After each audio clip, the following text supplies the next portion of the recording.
Ya,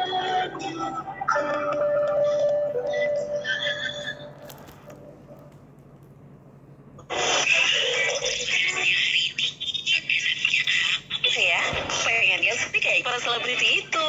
Menu maksudnya apa sih? Apa dong menu favoritnya? Saatnya maksi makan siang bersama teman sejati. Pro 1 RRI Jakarta. 91,2 FM Pro 1 RRI Jakarta, pendengar tepat pukul 12:15 ya, sudah masuk di segmen Maksi makan siang bersama teman sejati. Dan kali ini Sally nggak sendirian ya pendengar ya. Ngobrolin soal makanan, Sally bakal ditemenin sama salah satu teman sejati.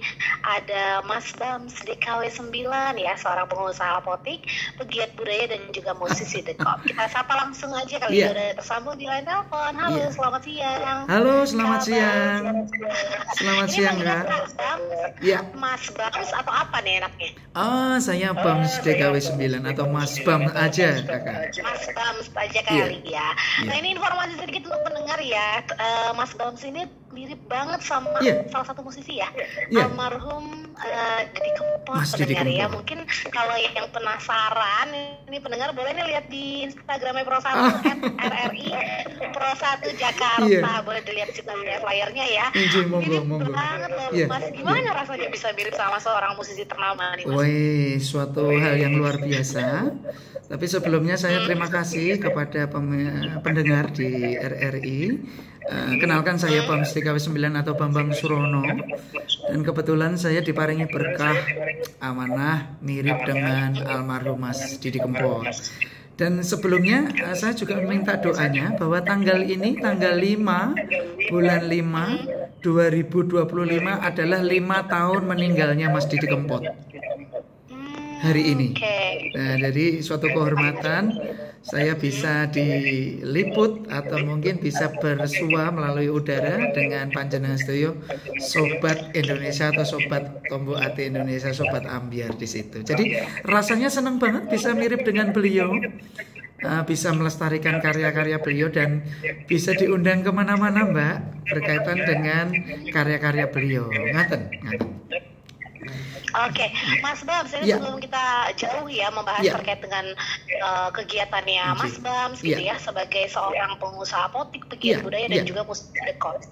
Ini karena di segmen makan-makan, ini Mas Bams sudah makan siang belum ya? Kebetulan saya belum ini, belum makan. Tapi sudah tersedia karena skala prioritas saya harus menjumpai para sederek sedaya yang ada di RRI sekarang ini. Jadi yang udah disiapin makan siangnya apa nih Mas Bams? Ini kebetulan yang paling saya senang adalah berbau bumbu kacang. Entah itu pecel, entah itu apa namanya, ada yang kupat tahu atau apa, jadi yang berbumbu kacang. Saya suka sekali Mbak. Ada.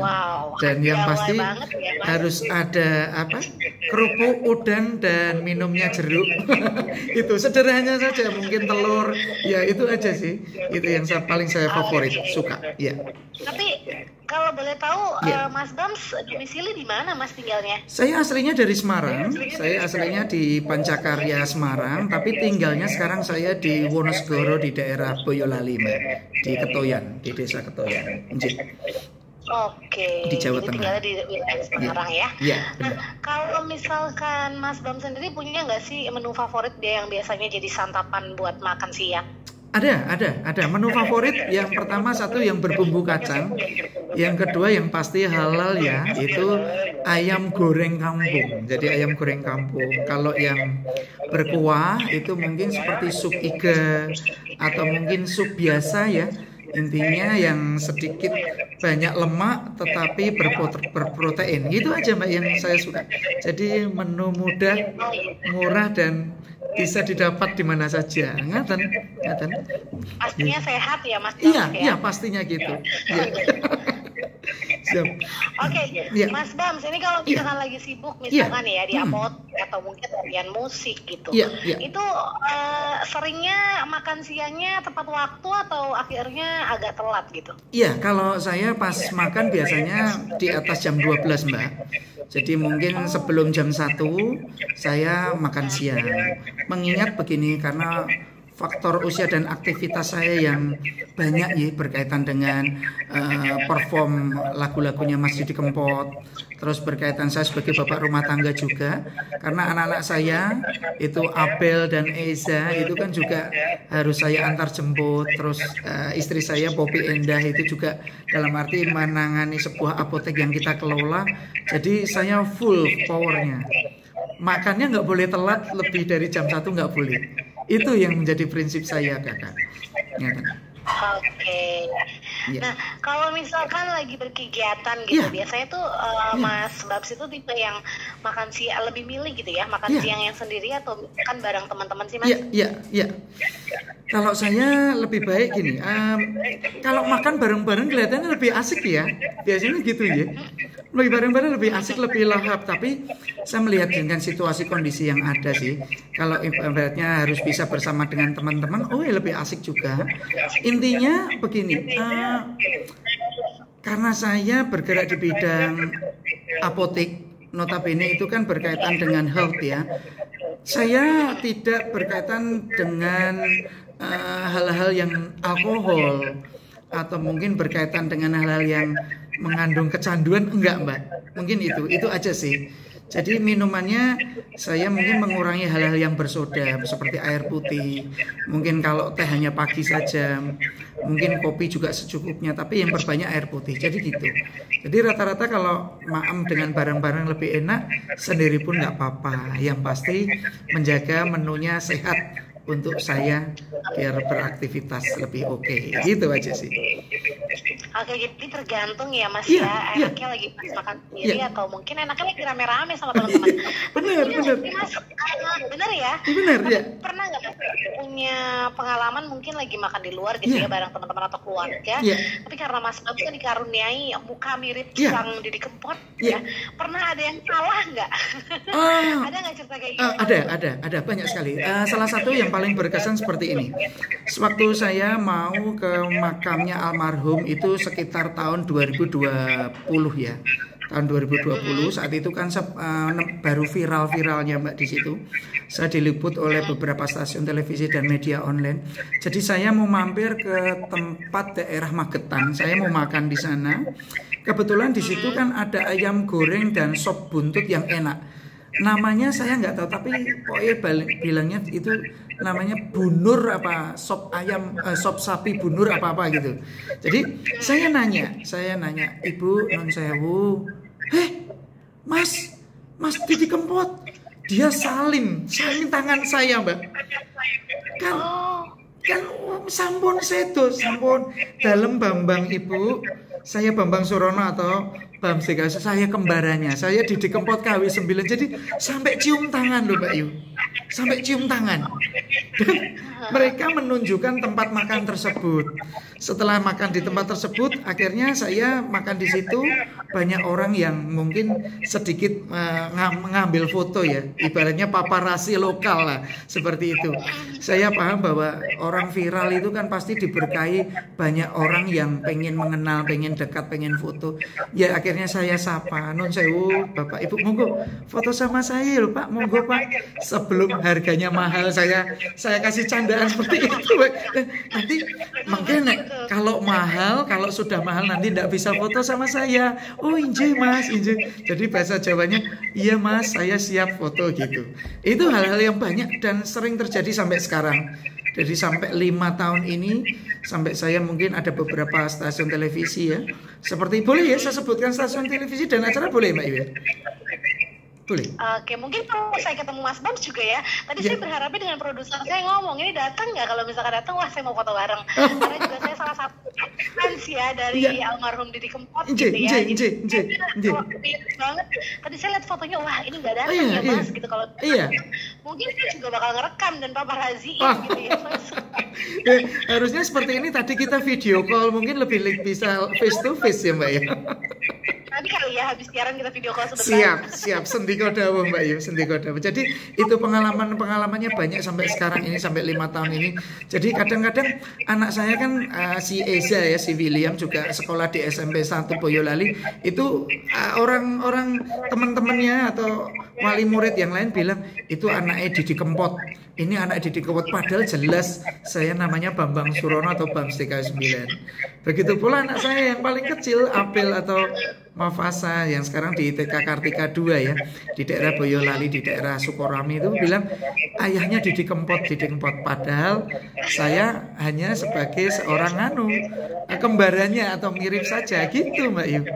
Mirip banget, tapi memang benar-benar mirip Iya, loh Mas. iya. Kan ada yang biasanya masih ada celahnya gitu. Iya, Tadi iya. saya juga nggak sengaja lihat Instagramnya Mas Iya. Bams ya. Iya. Tadi aku lihat terus pas disandingin sempat foto bareng ya sama almarhum ya Mas ya. Iya sempat, jadi bisa saya matur sedikit ya, karena ini jujur aja RRI memberikan suatu kesempatan pada saya untuk matur berkaitan dengan hari ini adalah 5 tahun meninggalnya almarhum Mas Didi Kempot, Maestro Campursari Indonesia. Dan sebelumnya saya matur, saya di sini saya tidak menggantikan beliau, saya hanya melestarikan karya-karya beliau agar abadi. Gitu Mbak. Jadi saya tanggal 22 Desember tahun 2019 sewaktu ada konser Mas Didi Kempot dengan pihak Pemda Boyolali, itu saya bisa berfoto dengan beliau di saat konser. Lah konser itu memperingati 69 DPRD Boyolali. Dan saya mendapatkan kesempatan di antara 12.000 orang itu saya bisa naik ke panggung berfoto dengan beliau. Saat saya berfoto dengan beliau habis nyanyi Banyulangit itu kan 3-4 lagu kan beliau break Mbak Yu. Yang break kan, saya bilang, Mas Didi Kempot, kepareng saya nyuwun foto. Beliau bilang gini, kurang gondrong rambutmu. Bilang gitu. Injih Mas, iya Mas, saya Bambang Surono dan saya orang dari Boyolali pengen foto sama panjenengan. Nah begitu.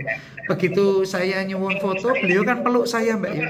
Peluk saya, beliau bilang, gondrong ke rambutmu.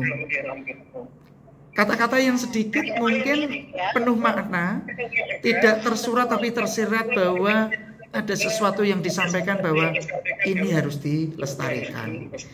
Dan sampai sekarang dengan foto itu saya menjadi viral. Dan sampai sekarang saya diberkahi mendapatkan job perform menyanyikan karya-karya Mas Didi Kempot dengan baju beskap lengkap sampai sekarang. Gitu Mbak Yu. Oke, Mas Bams, ini ada pendengar kita yang bergabung, ada Pak Yanto ya dari Ciapus di WhatsApp ya nanya. Saya Yanto dari Ciapus Bogor. Saya mau tanya dong sama Mas Bams, katanya bisa nggak sih nyanyiin lagu almarhum Didi Kempot sedikit aja, judulnya Stasiun Balapan. Stasiun Balapan. Bisa. Boleh kali ya sedikit ya, kita dengerin sebentar ya. Iya, oke. Janji lu ngomong sedelo dari sewulan ra ono pamitmu nalika smono ning stasiun balapan Solo. Jare lu ngomong sedelo malah tanpa kirim warta, lali opo pancen nglali yen eling mbok enggal bali. Wah, suaranya juga ternyata hampir mirip ya Mas ya. Iya. Bahkan bisa saya nyanyiin lagu-lagu. Terima kasih Mbak Yu, terima kasih Kakak. Jadi Pak Yanto lagi di Ciapus tuh. Jadi sedikit banyak begini, saya didukung oleh orang tua saya Mbak ya, almarhum Bapak Heru Setianto, dan ibu saya masih sugeng, masih hidup, yaitu Ibu Sri Wedayati, dan didukung oleh Bapak mertua saya, Bapak Kanjeng Raden Zainal Muhyiddin dan Ibu Mulyaningsih. Jadi beliau itu adalah para seniman keroncong Mbak ya, seniman keroncong. Dan saya dari kecil memang dididik untuk bisa memainkan alat keroncong. Mau ndak mau saya juga belajar nyanyi keroncong. Nah maka dari itu sampai sekarang saya besar, saya menikah, kebetulan orang tua atau mertua saya itu juga mendukung berkaitan dengan outfit. Jadi baju semuanya itu kan dari Solo Mbak Yu. Kebetulan Bapak mertua saya, Bapak Zainal Muhyiddin, itu adalah dari kerabat dalam di Solo Mbak ya. Itu baju-bajunya juga semua dari beliau yang saya kenakan. Dan sampai sekarang. Gitu. Oke, Mas Bams, kita break sebentar boleh ya? Nanti Siap. saya juga mau nanya-nanya terkait dengan usahanya Mas Bams Siap. di bidang apotik ya. Siap, terima Dan kasih. juga katanya selaku pegiat budaya Iya, dan juga iya. musisi The Cop. Jadi kita Siap. akan tanya-tanya pendengar ya. Baik, terima Mas kasih. Bams, kita break sebentar. Saya Apa? tahan dulu satu buah lagu ya Mas Bams Siap, ya. terima kasih. Ya, sukses selalu. Jai Baik, Matur Suwun, salam baik. berkelimpahan. Ya benar, tadi perbincangan kita ya masih bersama